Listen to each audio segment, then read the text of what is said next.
को कितनी देर भजे, 1 घंटा आधा घंटा, बोले नहीं, धर्मम भजस 24 आवर्स, बोले धर्म को निरंतर भजना चाहिए।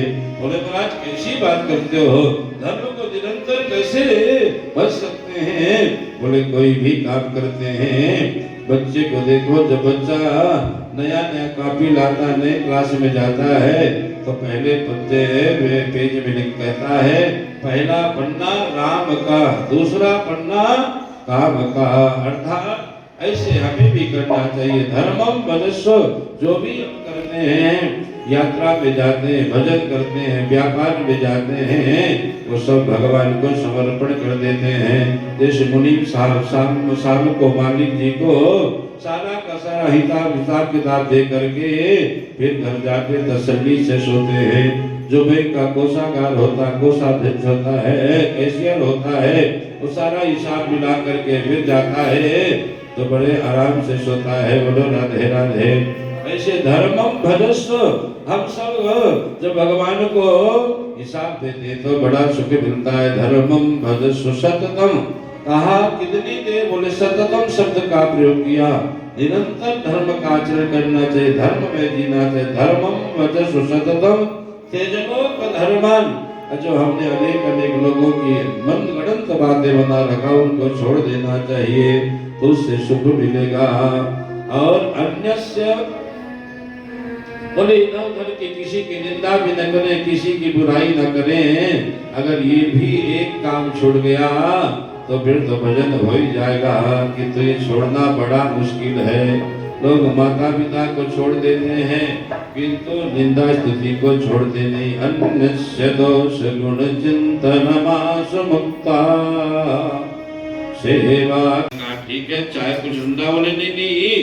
भगवान ने कहा भैया मेरे पास 2 प्रकार की युद्ध है, एक किले का युद्ध है, एक मैदान का युद्ध है, बताओ कौन से लड़ना चाहोगे?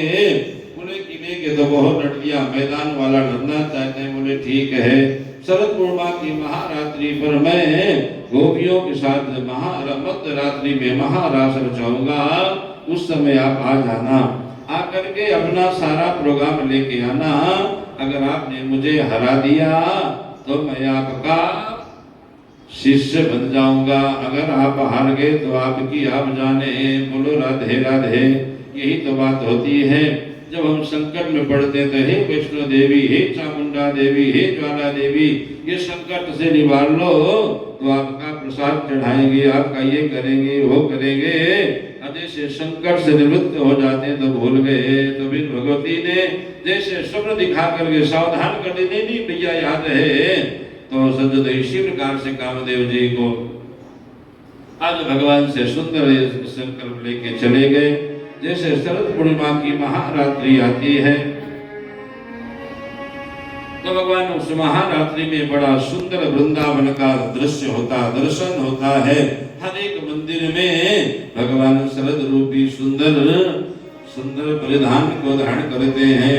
सुंदर उनको श्वेत माला धारण कराई जाती है, मोती की माला, मोती के मुकुट, बंधन वार इत्यादि, और भोग भी सफेद लगता है। बोलो राधे राधे।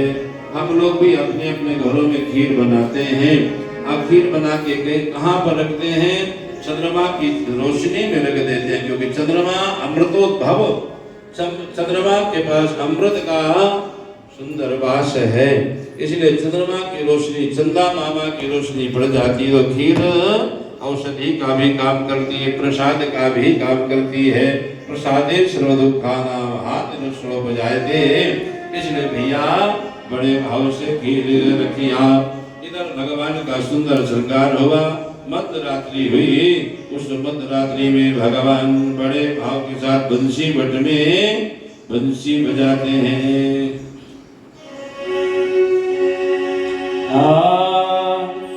श्याम तेरी बंसी पागल कर जाती है,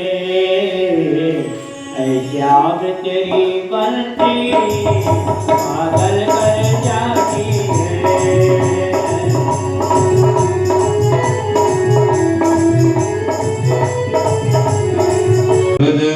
स्त्रिया कृष्ण गृहीत मानसा निशुंभ सौम्य गीतम तदनंक वर्धनम। भगवान ने जैसे बंशी को बजाया जो काम को बढ़ाने वाला है, गोपियां जैसे भगवान की बंशी को सुनती हैं, बंशी को सुन करके अपने आप को रोक नहीं पाती। जैसे जो संगीतज्ञ होते हैं, जो जानकार होते हैं, मुजफ्फरनगर में एक हमारे त्यागी जी, सोजनी गांव के त्यागी जी हैं, तो अमिताभ बच्चन के बड़े फैन थे, बोलो राधे राधे। और जैसे उनकी शादी तय हुई, घोड़ी में बैठ के चले, तो उनके जो यार थे, मित्र थे, उन्होंने जैसे वो अमिताभ बच्चन का गाना चला तो घोड़ी से कूद करके पहले नाचने लगे और फिर आगे बारात में बढ़े, बोलो राधे राधे। तो कहने का भाव जो जिसका महाराज प्रिय वस्तु है, जैसे अचार का नाम लेते मुख में पानी आ जाता पापड़, तो ऐसे जो नृत्य के भाव को समझते हैं, जो संगीत का सुंदर धुन चलती है तो उनके पैर फड़फड़ाने लगते हैं, क्योंकि हाथ तो पैर उड़ते नहीं। बोलो राधे राधे, बोलो राधे राधे। एक जगह संगीत की सुंदर सभा हो रही थी और सुंदर भजन जैसे हमारे स्वामी जी से गा रहे थे। भजन के जो विशेषज्ञ थे उन्होंने अनाउंस कर दिया कि भजन को सुन करके जो गर्दन हिलाएंगे उनकी गर्दन कलम कर दी जाएगी। और जैसे भजन शुरू हुआ तो सब लोग अपनी अपनी गर्दन पकड़ करके अब बैठ गए कि तो जो आप जैसे रसिक थे, जैसे भजन शुरू हुआ तो गर्दन हिले लगी।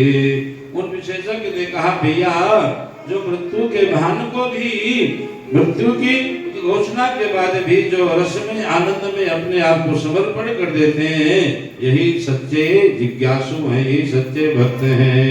तो बोलो राधे राधे। इसलिए आदेश से बंसी बजी। अब बंसी को सुनती गोपियां जो जो जिस काम में लगी हुई थी, आज अपना काम छोड़ करके भागने लगी। एक गोपी बड़े भाव से सासू भैया को भोजन करा रही थी। सासू ने कहा, देख गोपी, खीर में तूने न ज्यादा मीठा नहीं डाला, थोड़ा सा मीठा लेके आ। तो भावा में इसमें महाराज चीनी का डिब्बा ना उठा करके और महाराज नमक का डिब्बा उड़ेल दिया। एकदम चल गई। बोले कहाँ जा रही हो? बोले मुझे पता ही नहीं। एक गोपी झूला झूल रही थी, जैसे शाम तेरी बंसी बजे धीरे धीरे, सुना एकदम झूला से कूद पड़ी, कूद के चलने लगी। एक गोपी श्रृंगार कर रही थी, जैसे बंसी को सुना तो सुध बुध खोल गई। तो आँख की वस्तु मुख में लगा दिया, मुख की वस्तु आँख में लगा दिया। तो एकदम महाराज अर्थात जो भी जैसी गोपी दूध निकाल रही थी, दूध को निकालते निकालते बंसी को सुना, कृष्ण नाम अर्थात बंसी बड़ी महिमा है। इसलिए सभी की सभी जैसे बंसी पर में गोपी आ जाती हैं। भगवान ने सारी की सारी गोपियों का स्वागत किया। आइए आइए, आप सभी का स्वागत है, आदर किया, सम्मान किया। गोपियां बड़ी प्रसन्न मना हो जाती हैं। बड़े बूढ़े पूर्व ऋषि मुनि महात्मा कहते हैं, दुस्सीलो दुर्भगो वृद्धो जड़ो रोग्य धने विवाह पति स्त्री लोकेषु भीरपात की। अरे देवियों, अरे गोपियों, देखो सती स्त्री की बड़ी महिमा है, इसलिए सतीत्व की बड़ी महिमा है। इसलिए सभी आप अपने अपने घरों को जाओ, क्योंकि शास्त्र कहता है कि पति की आज्ञा के बिना इधर उधर ज्यादा भ्रमण नहीं करना चाहिए। दुस्सीलो, अगर कैसा भी पति हो, शादी के बाद दुस्सील हो, दुर्भागा हो, अभागा हो, फिर भी उसके साथ ही जीवन काटना चाहिए। ऐसे पति के लिए, ऐसे पत्नी के लिए, दोनों के लिए सुंदर शास्त्र निर्देश करता है। इसलिए आप अपने अपने घरों को जाओ। तो गोपियों ने कहा, महाराज हम सारा काम संपन्न किया ही है, अब कोई भी कार हमारे लिए बचा नहीं है। अब तो नता स्मृतेना सदा पंकजम विरिंचते च वैरे च सुरेन्द्रवन्दितम् पारायणं चेन्ममिहेच्छतां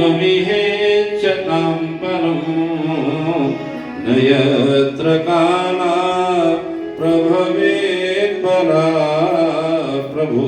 अरे हमने सुना था गुरुजनों से, हमने अपने अनेक कथा उपाख्यानों में सुना है कि नतास्म जो आपके प्रति परायण हो जाता है फिर वो आपका ही हो जाता है, किंतु आप हमें बुला करके बंसी सुना करके और फिर कहते हो अब संसार में जाओ, ऐसा कौन सा गुरु होगा।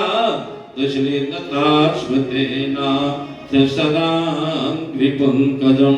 अब हमने सुना है कि आपके जो चरणों में आ जाता है, आपके स्वरूप का दर्शन कर लेता है तो उसका कर्म बंधन समाप्त हो जाता है, भव बंधन समाप्त हो जाता है, उसके लिए कोई शेष अवशेष कर्म बचता ही नहीं है।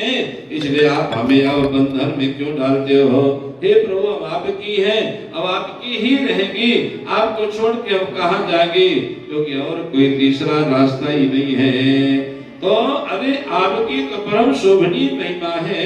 नतास्मतेना सदा कृपंकजम। अरे ब्रह्मा भी, विष्णु भी, शिव भी, निरंतर इंद्र भी, इत्यादि देवता भी आपकी महिमा का विशद विवेचन करते रहते हैं। इसलिए प्रभु हम तो बड़ी सीधी सादी हैं और अब हम कहाँ जाएंगी। भगवान ने कथा सुनाता हूँ, गोपियों ने कहा ठीक है, बोलो राधे राधे, बोलो राधे राधे। भगवान ने कहा देखो गोपियों एक सती मैया थी, उसके एक छोटा सा लल्ला था और उसका पति किसान था, तो रोज खेती में काम करने जाता था। बड़ी जोर की वर्षा हो रही थी, बड़ी कड़ाके की सर्दी पड़ रही थी। उसका पति सुबह चला गया था, केवल एक चाय ही पी के गया था। दिन भर खेती कराता रहा। गोपी बार बार देखती अरे अब तक नहीं आए, कितनी सर्दी हो रही है, कुछ खाया नहीं, कुछ पिया नहीं। बार बार गेट की तरफ देखती हैं।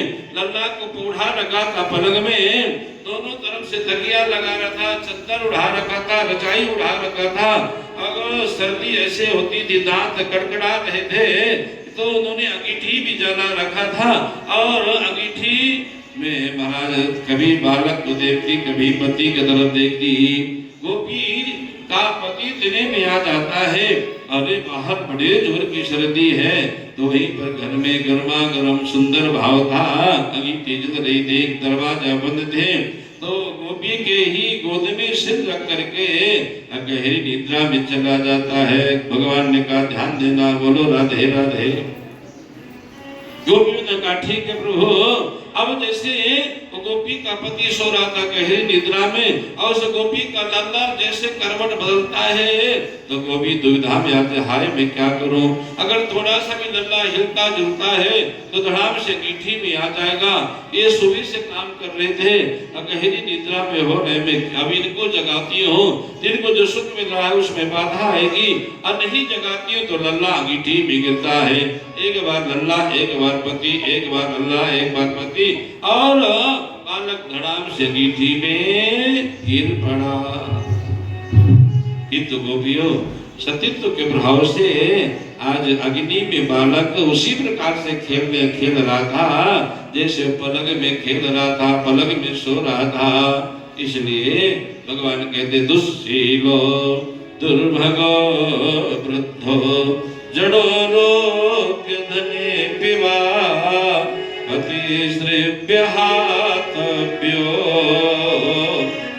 गोपियों ने कहा प्रभु हम आपके साथ रहते रहते हमें भी कथा सुनाना आ गया। गोपियों ने भगवान ने कहा सुनाइए, तो आज गोपियां भी भगवान को कथा सुनाती हैं। पुराण के चौथे स्कंद के 10वें अध्याय में ये बात निवेदन किया गया है। भैया सम्मान जरूर, जो चाहे एक बात जल्दी ही सुन लो उसी से बात बन जाती है। आज आनंद साधन के साथ भैया कहती है आप वार्तालाप करिए। बढ़िया भैया ने सुंदर स्वादिष्ट सकलस भोजन तैयार होता है। आज भोजन की परंपरा हमारी बिगड़ गई। देखो भोजन में मात्रा लगी हुई है, भोजन हमेशा अनुपात से करना चाहिए, कि तो भजन में कोई मात्रा नहीं है। भजन आप कितना भी करिए तो भजन तो भजन ही है कि तो भजन की गति आज के जीवन में हम उसको अपने जीवन में उतार नहीं पाते। हमारा हर क्रिया ही भजन है, हर क्रिया ही भगवान का स्मरण है। आत्मा त्वं गिरिजामती सहचरा, कई बार हमने कथा के बीच में निवेदन किया। आज सुंदर आसन बिछाते हैं और महाराज क्रूरसेन बाबा विराज ठाकुर जी विराजमान होते हैं। आज गोपियां बड़े सुंदर भाव से भोजन कराती हैं।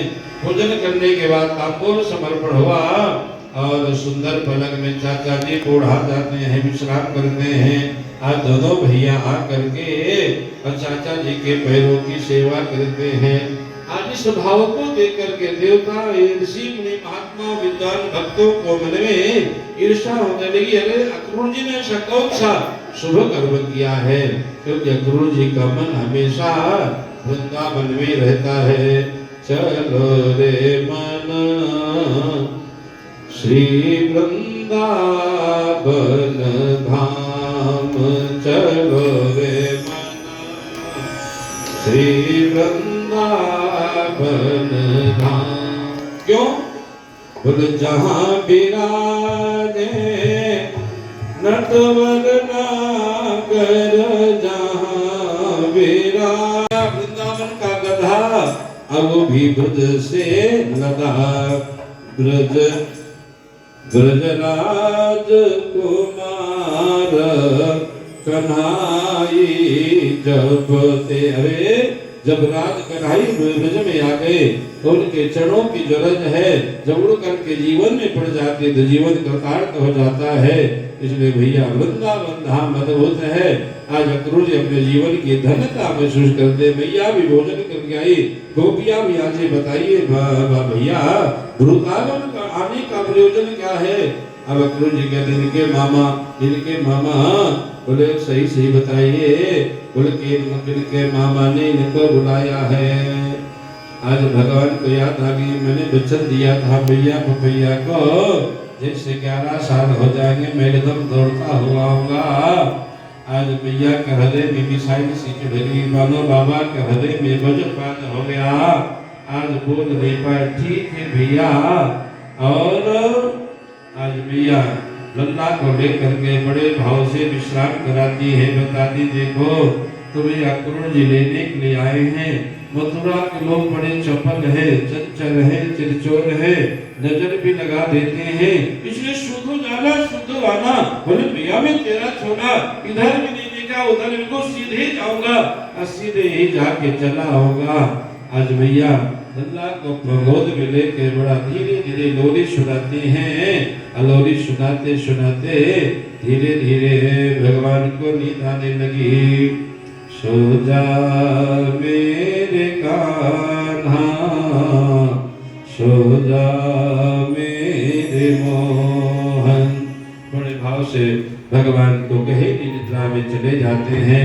आज भैया पलक में पौड़ा देती हैं, चद्दर उठा देती हैं। आओ